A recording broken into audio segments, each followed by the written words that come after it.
Mark, what's your message? The message is simple.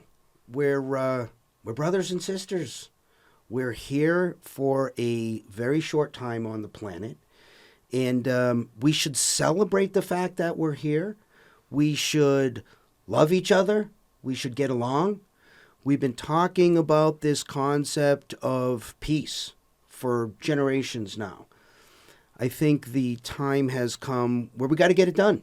We actually have to devise a way to get it done. The reason for that is, unfortunately, our technology has evolved to the point now where the weapons have gotten so powerful and just so destructive, we're going to blow ourselves up. We could literally end our species on the planet if we can't get past these quarrels that we have with each other, this tribalism that we have, this we can't get along stuff. I mean, look, everybody's not going to agree on everything. That's fine. But we have to find a way, and we can't just stand up and say we want peace. I mean, wanting peace is great.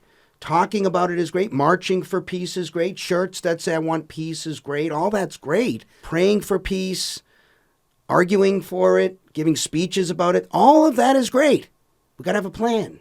We got to have a way we could actually navigate through these things that are tearing us apart. We've come to a place now in humanity where every bad thing that happens is served up to us, giving us a distorted view of what's going on in the world. Most people want to get along. Most people want to live their lives. Most people want to raise their kids, give a better life to their kids than they had. They want to hang out with their friends. They want to listen to music and eat good food. Anywhere you go in the world, most people want that. 90% of what we want is the same. Okay, we have some differences. We look different. We have different languages, different cultures, different foods. We could use that as a reason to divide us, or we could celebrate those things. Let's celebrate those things. Let's enjoy the differences between and among us, brother and sister humans who are here on the planet for such a short time. We don't know what comes next, if anything comes next, but we're here now, and we should improve what we found. We're all so lucky that when we showed up, so much was done. So much of civilization is here. We didn't invent language. We got roads and buildings and laws and lots of good things. We should celebrate that. We should also feel a sense, maybe a duty, to leave it better than we found it, to improve it. We've got to get this done. This is the generation where we find ourselves. We find ourselves on the brink of potential extinction. So we have to have a plan. And so I think live and let live is the shortest phrase that accurately describes not one way to get peace, but the only way to get peace. It's the only way to get peace. I mean, you should live your life, right? If you are lucky enough to have been born, and say you're lucky enough to listen to this podcast, you got leisure time to sit and listen to a podcast right now, your main duties of getting food and survival, those have been satisfied. You got time now to just relax and watch a podcast. We should take it upon ourselves to improve things. We're at a spot now where we got to get together. People who look different, sound different, live different. We have got to find a banner we can unite behind. And live and let live is simple, but it also has some complexities around the edges we got to deal with. Live seems pretty obvious, right? Live your life. You're in charge of you. You're in charge of your life. If you have reached adulthood, you are a competent adult, you are the captain of your ship. You are in charge of your life. Those are the things you're in charge of are your body, your property, your money, your time, your thoughts. That's your life. You should live your life. You should be entitled to live your life any way you want, with one important exception. Just afford others, your brothers and sisters, exactly the same courtesy, exactly the same rights that you claim. And it's great to get out there and say, I want freedom, I love freedom. Great. Freedom includes the obligation, the duty to recognize that other people also are entitled to exactly the same rights to live their lives, to control their own bodies, property, money, time, their thoughts, their beliefs, their lives. They get to control that. And if you're not willing to defend the let live part of the equation as much as you're willing to fight for the live part of the equation, we can't get there. I have got to be willing to step up and defend the rights of other people to live in ways I don't agree with, to live in ways that I find unhealthy, immoral, unwise, not in their long-term interest. I can try to talk them out of that all day long.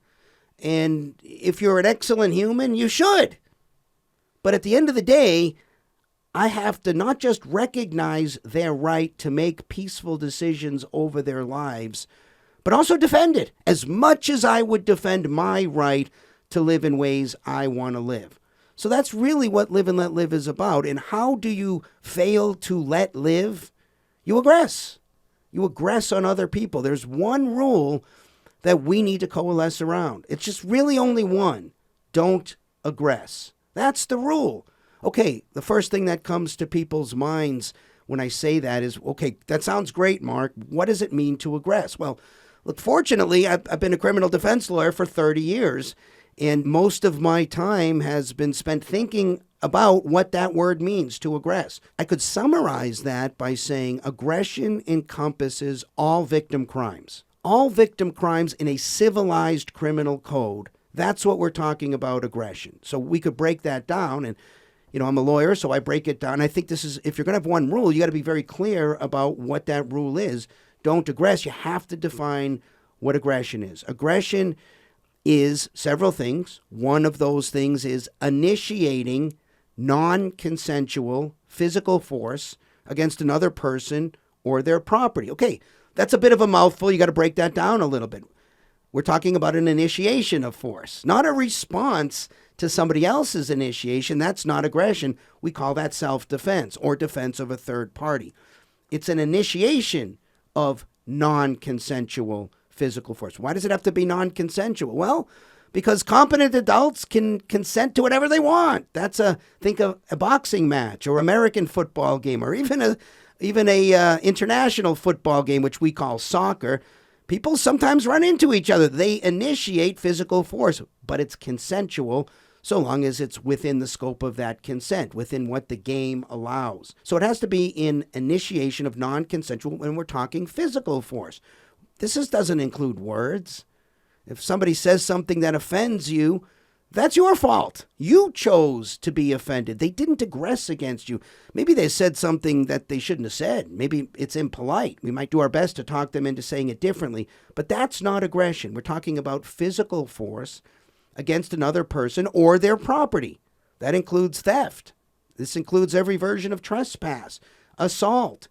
Those kinds of crimes are encompassed in the first area of aggression, initiation of non-consensual physical force against another person or their property. Second, you have to include fraud in that because fraud doesn't fit in that definition.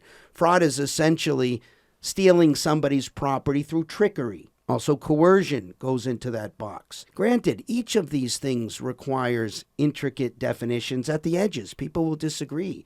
We don't have the same definitions of fraud in every place around the world. That's fine. Reasonable minds can disagree. And also, the last category of the most serious areas of aggression would be creating a substantial risk or threat of the first category, initiation of non-consensual physical force against another person or their property. This is putting another person in grave danger, doing something that endangers another person, reckless conduct, which generally is codified in the criminal code as endangerment, endangering another person. This is the person who drives their car down the road in such a drunken state that they're presenting a substantial risk to another person. They're swerving all over the road. We don't have to wait until this person crashes into another person before we can say, stop, you've violated the rules. You are now aggressing. Okay, there are still less serious. I think of these as civil violations, right? Breaches of contracts. If we're going to have one rule that says don't aggress, if you're not aggressing, you're left alone. So breach of contract has to be included in this sort of cadre of definitions of what constitutes aggression, because if you breach a contract, we could do something to you. You might be obligated to pay damages for that breach of contract. Also, a tort, which is generally a negligent infringement on someone else's property. Think an accidental fender bender, something like that. Yep, you're going to have to pay for the damage you caused. That's an aggression. Also, a breach of fiduciary duty. Parents have obligations to take care of their kids. If they don't, we can do things to them. That's an aggression. And then there's the one that stands different than all the others, what I call the procedural right to due process. Think of this as if you are accused of aggressing, if we don't give you a fair trial or a fair hearing on that accusation, we can throw it all out the window. So we like to call this, in a shorthanded way, obstruction of justice. This might be a major, like a felony offense, or a minor or civil offense or something like that, depending on what the community thinks is appropriate or maybe the nature of the conduct. But you have to give people the right to a fair hearing or trial if they're accused of aggressing. So in a nutshell, one rule: don't aggress. So, Robbie, I didn't say something radical just now. I said something that I think all reasonable people agree with. Why would I make such a bold statement? Because, look, reasonable people, they use their way to persuade other people as reason. That's why we call them reasonable. They use words, not physical force, to coerce people to do what they want. So really, the world, you could divide them into two boxes, those who aggress and those who don't aggress. And this rule, I think, is something that all reasonable people should agree to. That's the one rule we have got to agree upon. We have to coalesce around this rule not to aggress.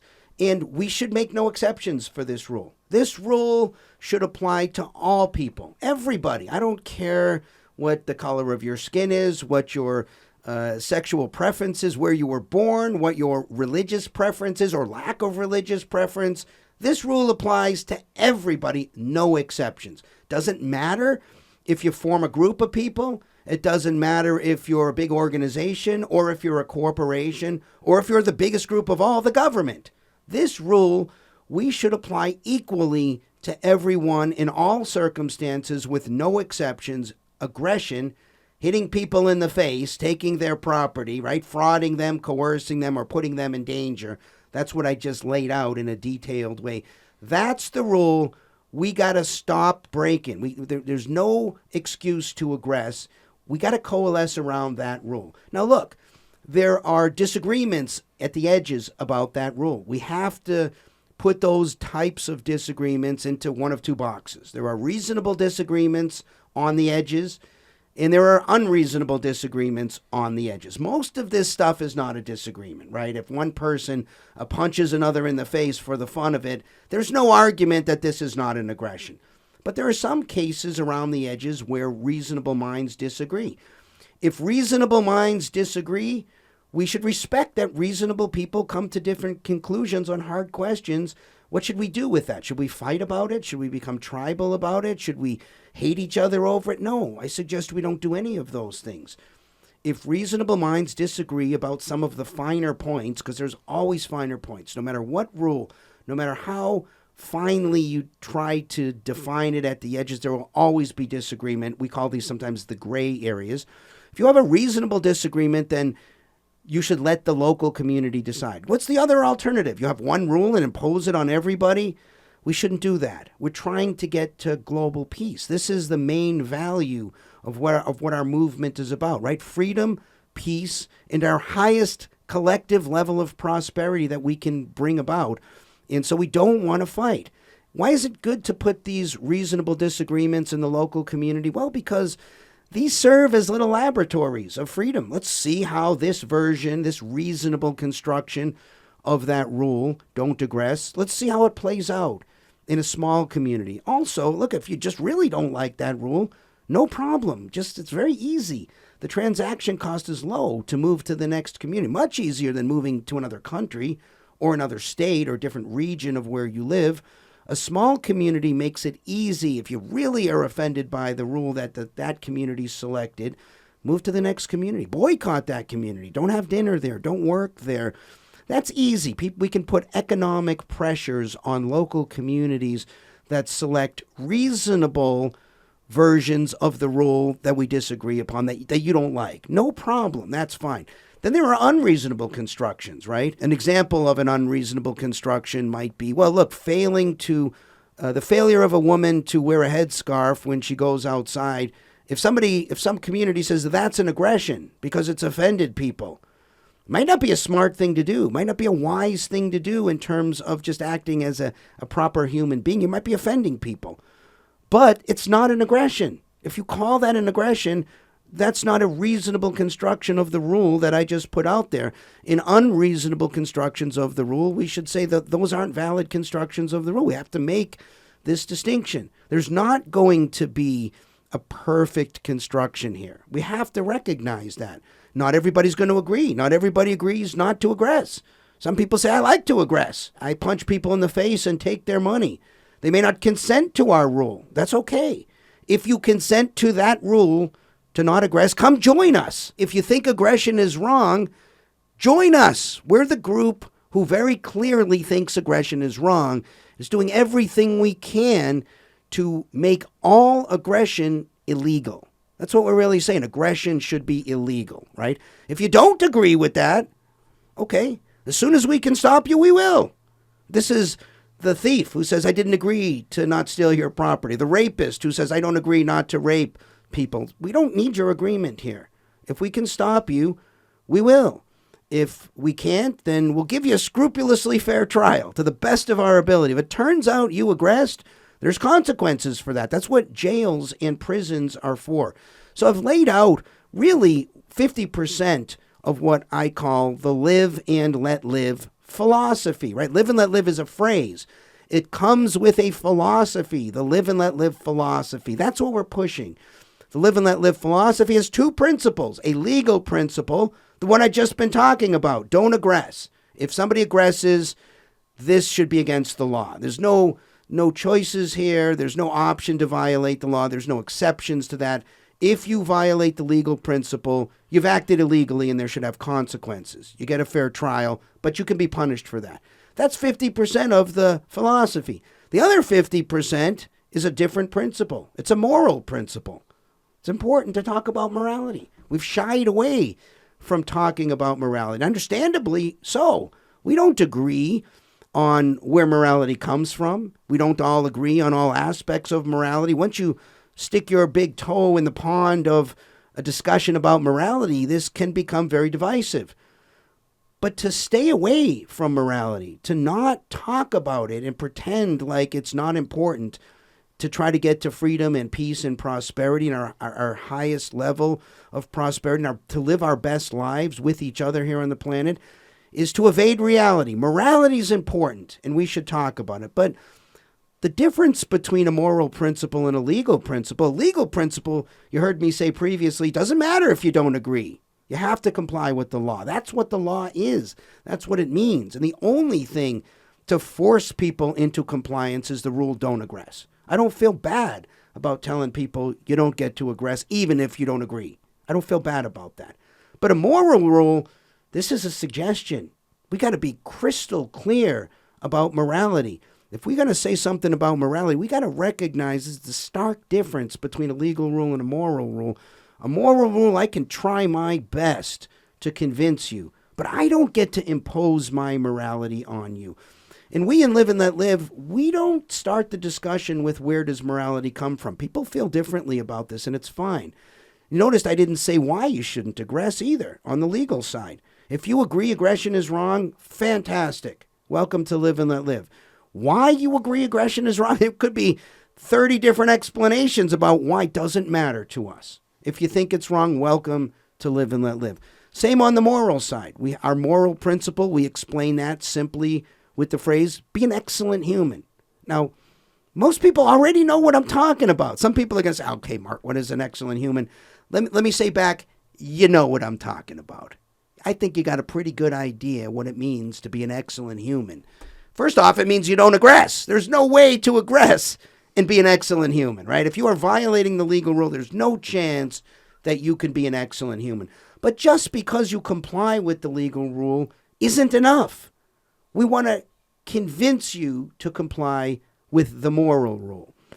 The moral rule really is that minimum part of morality that all successful moral and religious groups and systems agree upon. I'm not charting new ground here. If you noticed, you can study the major religions and philosophies of the world. They don't disagree on things like acting with high character, why that's important value. Yes, you should act with high character. Not just some of the time, all of the time. Not in just some cases, in every case. In fact, this is something you completely control. You control this.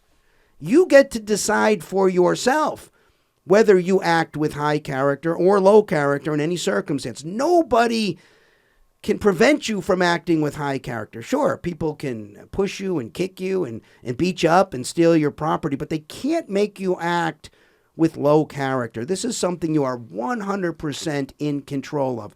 So take control of it, right? Take control. Act with high character. You don't have to. Don't aggress is what we require. But we're trying to convince you to act with high character. In Live and Let Live, there's a lot more to say about high character. But there are other, what we call aspirational values. How about you just remain open-minded? You don't have to be easily swayed, but remain open-minded and tolerant. Look, people live differently. Can we at least tolerate the fact that other people live differently? They have different holidays and songs and eat different foods and maybe have different beliefs about the nature of the universe. Fine. Tolerate that. Can we be civilized? Do we have to yell and scream at each other? Do we have to call each other names? Can't we agree to disagree in a civil manner? We want to lead the world and set the standard on being civilized. Also, we care about things like building high levels of trust with other human beings. Boy, we could talk about this for the next couple of hours. I don't think there's anything more important in human relationships than building high levels of trust. The relationships that you have that have high levels of trust, those are the good ones. And the ones with low levels of trust, those are the bad ones. And by the way, relationships, that's where it's at. You want to live a good life, build good, strong relationships. That means cultivate high levels of trust. What that means, be trustworthy. Otherwise, you're not going to have high levels of trust. Also, things like bring the very best version of yourself. Why not? Reinvent yourself. I mean, we've all made mistakes. We've all done things that we wish we hadn't done or wish we had done differently. No problem. Bring out a brand new version. Take those mistakes and say, look, I'm going to acknowledge it. I'm going to fix it. I'm going to learn from it. I'm bringing out a brand new version of me, the best version ever yet. Why do we care about this moral principle? We care about it because in a general sense, what we're trying to do with the moral principle is we're trying to optimize human happiness and well-being and minimize suffering. And I don't feel bad about saying it. That's what we should aspire to do. That's what it means to be an excellent human. We don't say be a perfect human. You're not going to be perfect. But aspire to excellence while you're here. What does that mean? It means be an excellent dad, be an excellent friend, be an excellent brother, be an excellent citizen, be an excellent neighbor. That's what we're talking about here. Why not? You have nothing to lose by trying to bring out the best version of yourself with all of your roles in life. But you might say to me, Mark, you know what? I disagree with all that. I don't care about being an excellent human. We say back to you, fine, maybe you're not a member of our movement, but we'll still defend your right to act in any way you want so long as you don't aggress, right? You could be the most offensive, horrible person. You got a right to do that, and we'll defend how you live. No problem. We're not afraid of that. We will defend you, but you don't get to aggress. Nobody gets to cross that line. That's the live and let live philosophy in a nutshell. Amazing, Mark. This is a very serious idea, particularly the first 50%, the legal half, because ultimately it's the consequences that determine big things in our life. People could go to jail, they could face fines for getting this wrong. So what gives you confidence that the 9 forms of definition you lay out in your definition of aggressing, the solution to let reasonable minds decide for themselves at the local community level how to resolve disputes, and what gives you confidence that there's enough and not too much in this legal framework? Well, look, the legal framework isn't something that I invented. Sometimes we say this comes from English common law, and I know that's where you come from, that's your background, and you should be proud of that. But my good friend Alessandro, who's from Italy, reminds me, no, this comes from Roman law. What I'm trying to say here is these principles have been developing for thousands of years, even before Roman law, right? There were the Greek city-states, there are laws that predate even that. These have been evolving for a long time, and what we figured out, punching people in the face, taking their money, frauding them, putting them in great danger, that's not a good way to act. We should stop you from acting like that. We can't have a civilized society if people are aggressing. That's what it means to be civilized. It means you don't aggress. So if you're interested in a civilized society, you have to agree that aggression is wrong. In fact, if you don't agree that aggression is wrong as our very first rule, how are you going to make any other rules, right? I mean, people can aggress against each other. Wouldn't it be the very first rule? Imagine all the way back to sort of caveman times, right? Two warring tribes with each other. They're just constantly at war. What do you think the very first thing is? Imagine they're going to agree on something. What would be the very first thing? I mean, I don't know. I wasn't there and we're speculating here, but maybe it's, I know, how about you stop hitting me over the head and I'll stop hitting you over the head? That'd be a great place to start. In fact, if you don't make that agreement, how are you going to make any other rule? We're hitting each other over the head. We have got to stop hitting each other over the head. We got to stop aggressing. Look, and that definition of aggression, that is our best effort to try to get a handle on the rules that have evolved. We're open-minded. If you think you got a better definition of aggression, bring it on. We're happy to refine them. We've talked about this. Look, I'm a criminal defense lawyer for 3 decades now, and it's not lost on me what victim crimes are. And it's also not lost on me that each of those definitions will have areas that people disagree on. What's an initiation? We have cases on that. We have trials over who is the initiator of the physical force, right? We can say, look, these two people have been hitting each other over the head. There's no question. But who was the initiator? And what exactly does that mean? At what point are you initiating? These can be very hard questions. So we'd be naive to think that we're not going to have disputes. We have to put those disputes into one of two boxes. They're either reasonable disputes or they're unreasonable disputes. People have unreasonable views about things, right? And so if they're unreasonable, we've got to make a rational decision on those two boxes, right? If it's an unreasonable dispute, we don't deal with it. Sorry, you're being unreasonable. You're aggressing. If it's a reasonable dispute, it might not be what I like, right? I got to recognize that people disagree with me on the finer points. That's fine. Do we want to fight about this? We don't want to fight about this. Our options at this point are to fight about it, to make one rule that applies to everybody and thereby leaving a huge swath of people very upset, or to put it in the local community, let them play it out and see how it goes. And, that local community might say, we chose the worst of the options of reasonable rules. We're going to change that and get the other one now. They can see how other communities do. I think this is a much better resolution than fighting about it. We know there are going to be disputes, so we have to have a mechanism to resolve those disputes. And so what we do is we calibrate our goal. Our goal is not to get the one true construction of the rule, don't aggress. That's ridiculous. We're never going to get. There isn't a one true construction of that rule. That's a fiction. Well, that's pie in the sky. What we want is a reasonable construction of that rule. And this mechanism gets you at least a reasonable construction of that rule everywhere. Right? To the extent live and let live is adopted by people all over the world, you are guaranteed to get at least a reasonable construction of that one rule, don't aggress, that we absolutely have to rally behind. And, I wouldn't say that the legal rule is necessarily more important. Look, if everybody adopted the moral rule, as I said previously, you can't be an excellent human and aggress.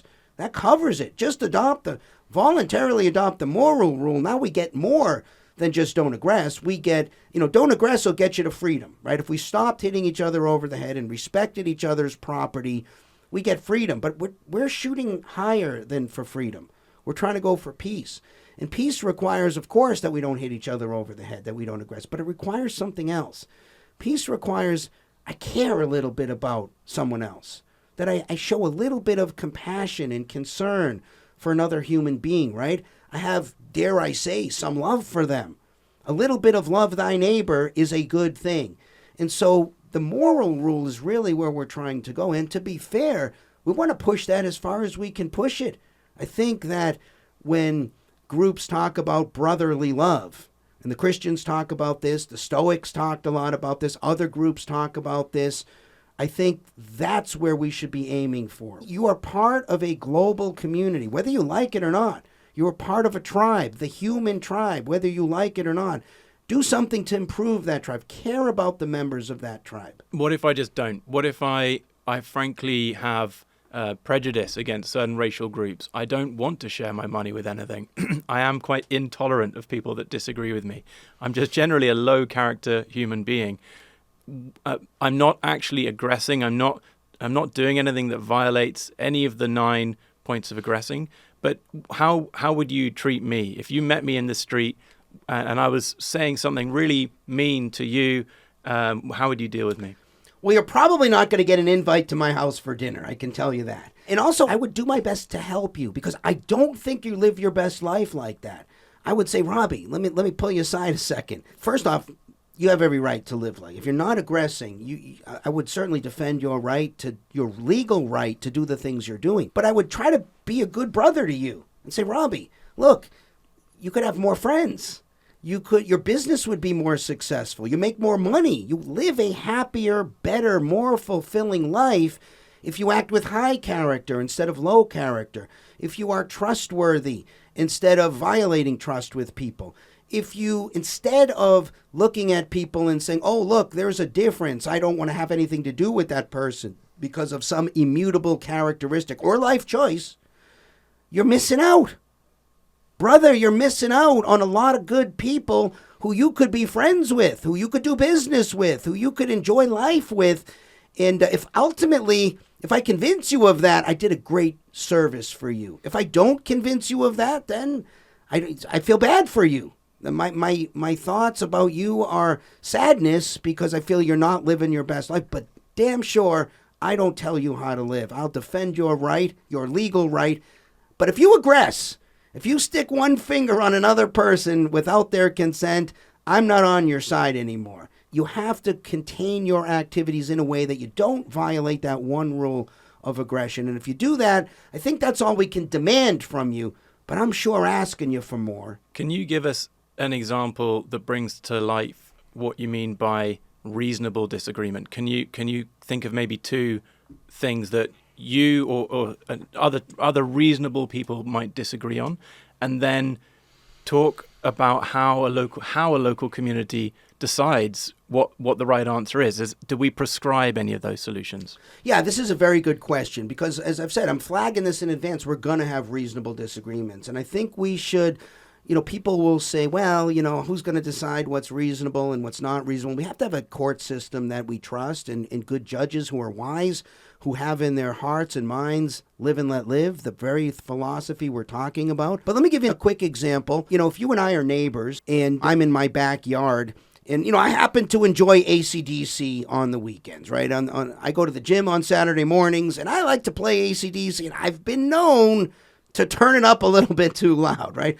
But imagine instead of playing it on Saturday morning, I make it on a Thursday morning at 2 o'clock, 2 a.m., and I'm playing AC/DC in my backyard. Well, certainly at some point, I'm violating this rule. I have a trespass of sound into your yard. You could substitute, maybe I'm cooking burgers and you can smell the burgers in your yard. Those are trespasses, and we should recognize that. But on the other hand, if you live in a civilized society, there's some level below which we say, look, we're not going to let you sue for this trespass. It's too small.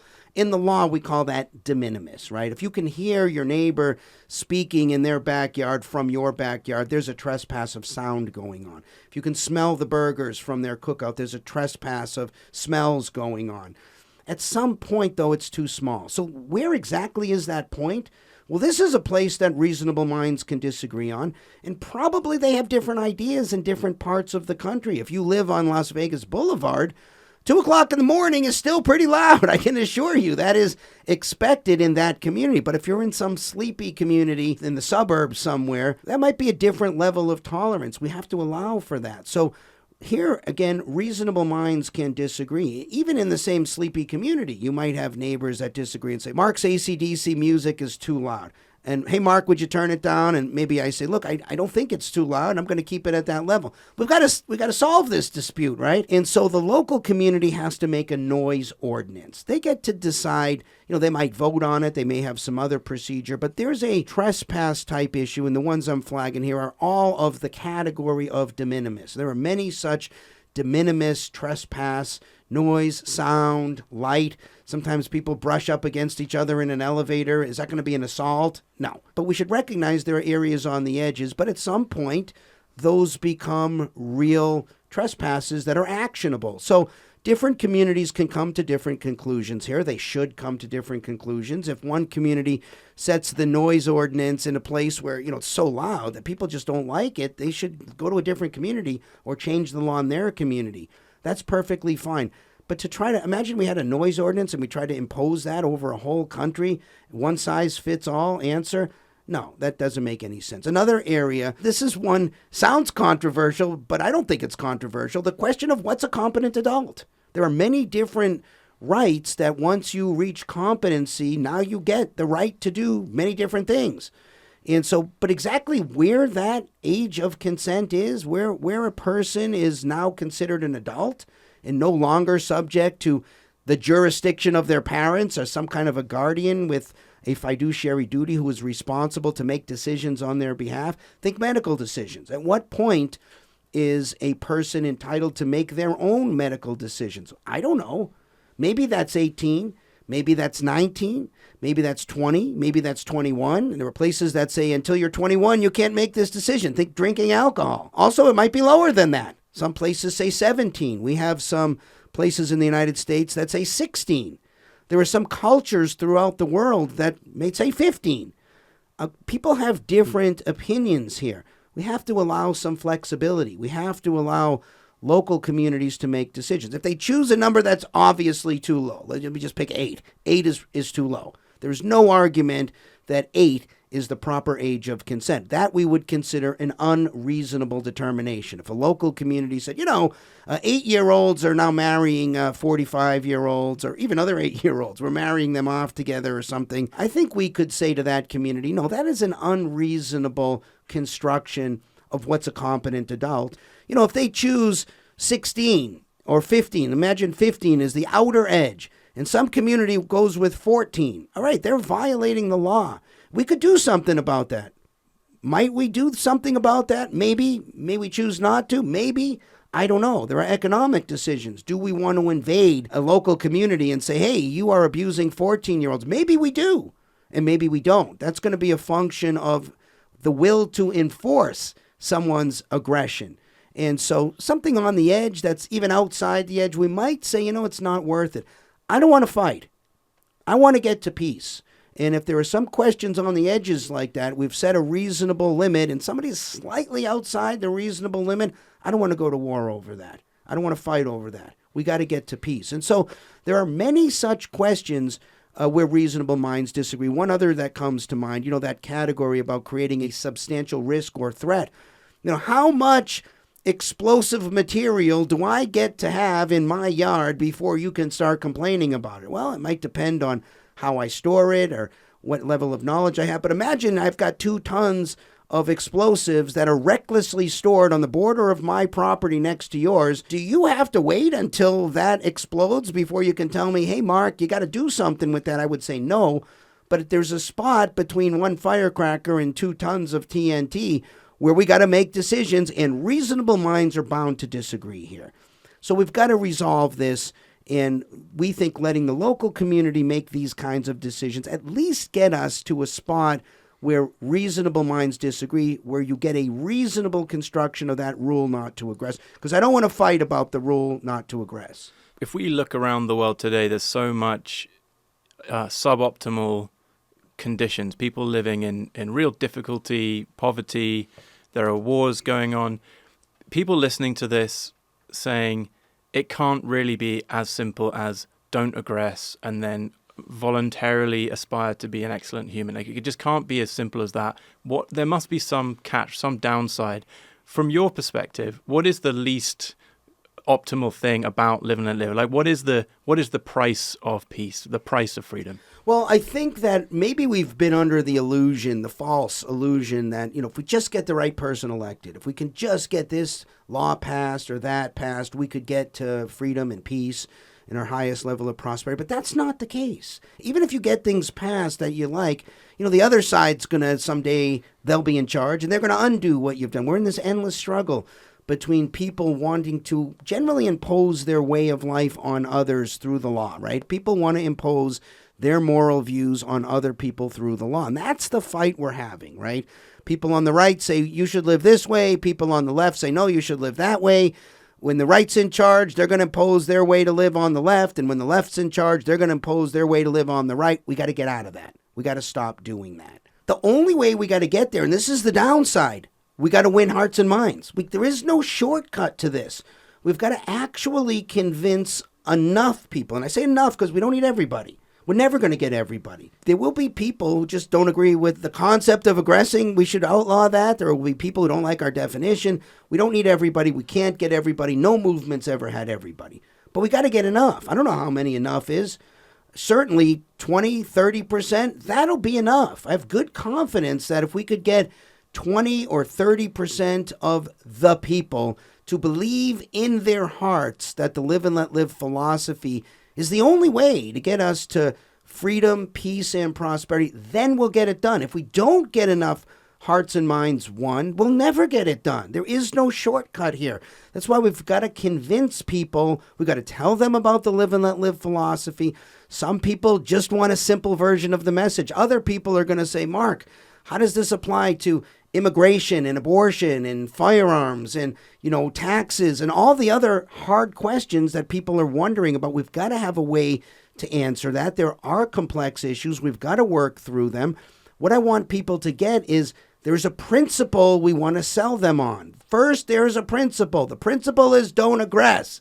That's the legal principle. Let's analyze every issue in the context of that question first. Then, if they're not aggressing, then the question, are they acting as excellent humans? If the answer is no, let's do the best we can to try to inspire them to act as excellent humans. If they don't, well, then they don't.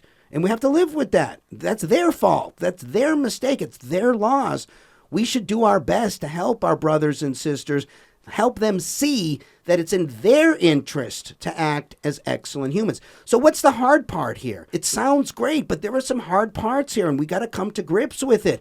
We got to recognize that some people will choose to use their freedoms in ways we don't like.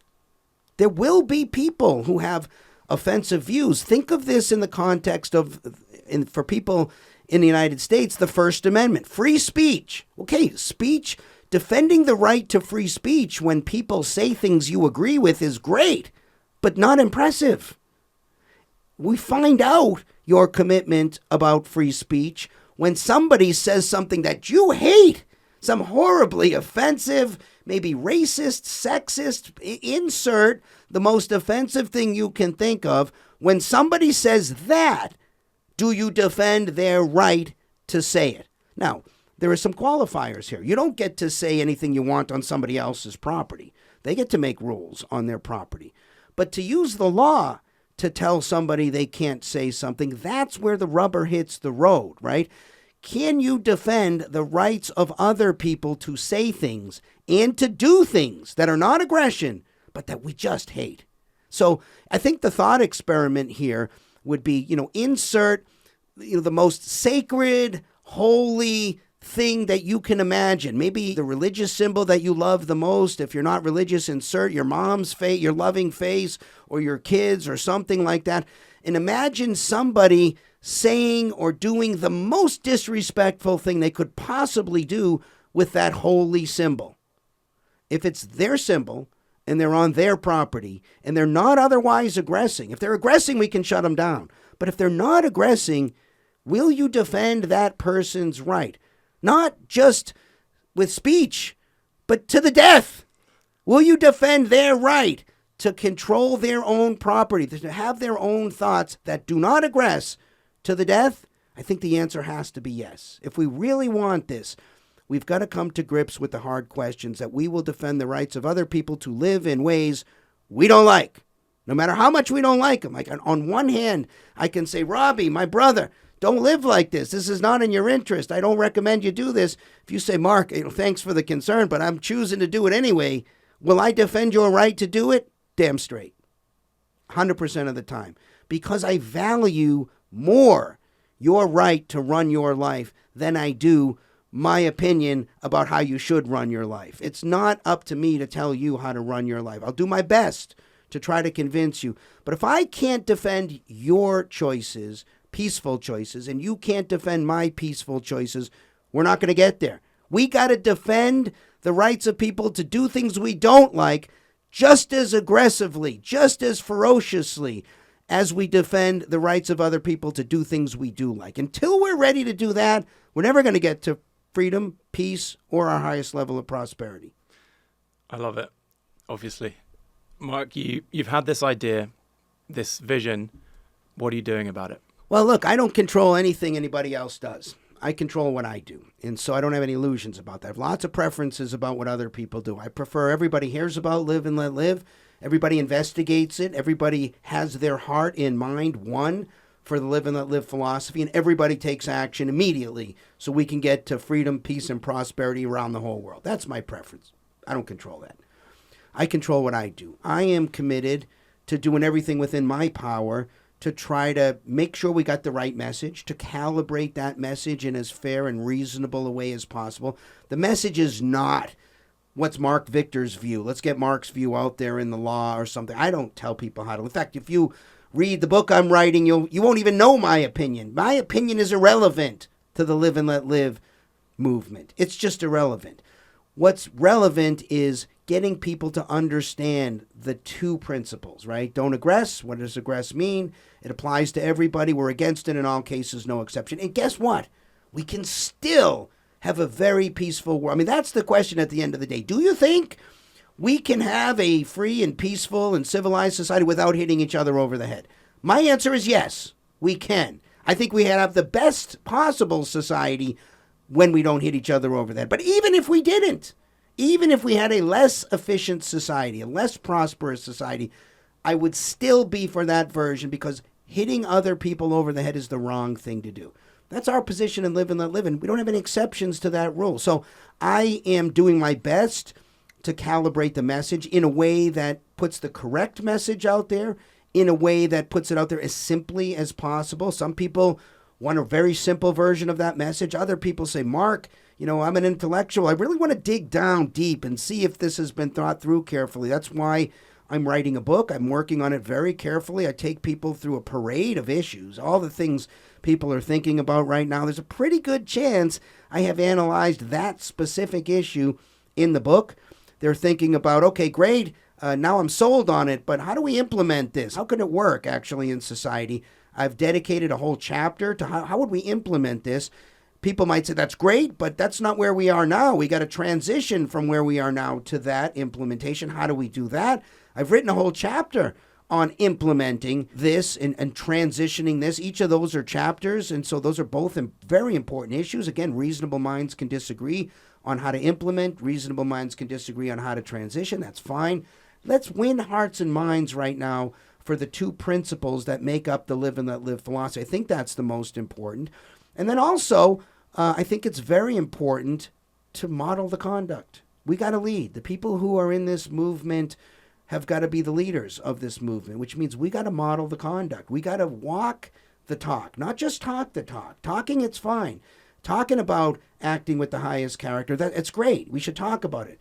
But if you don't do it, then don't talk about it. You got to walk it. You got to act with the highest of character. Again, nobody's perfect. When you don't, use that as an opportunity to step up and say, everybody, I blew it. I blew it. Here's what I did to fix it. Here's what I'm doing to grow from it, to learn from it, to move forward, to improve. That's fine. People shouldn't criticize other people because they made a mistake. Do your best. And so if you're in this movement, if you're hearing about this, you're early right now.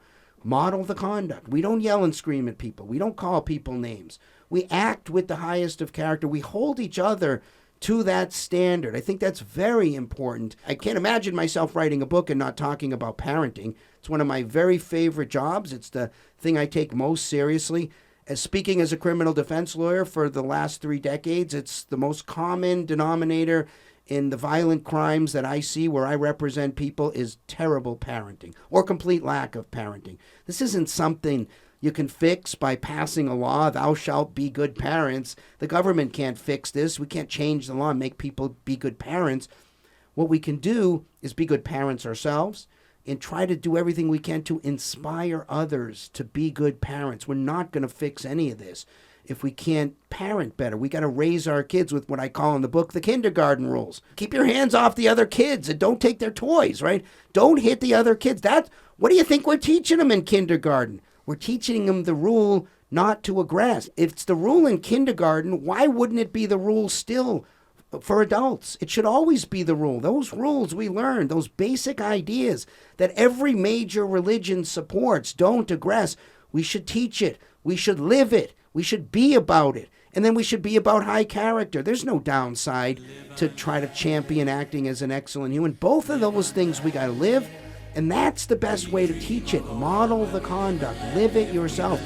Be an example for other people to see and learn and follow. Learn, connect, and lead this community at 3l.org. Peace is our choice, waiting to be made.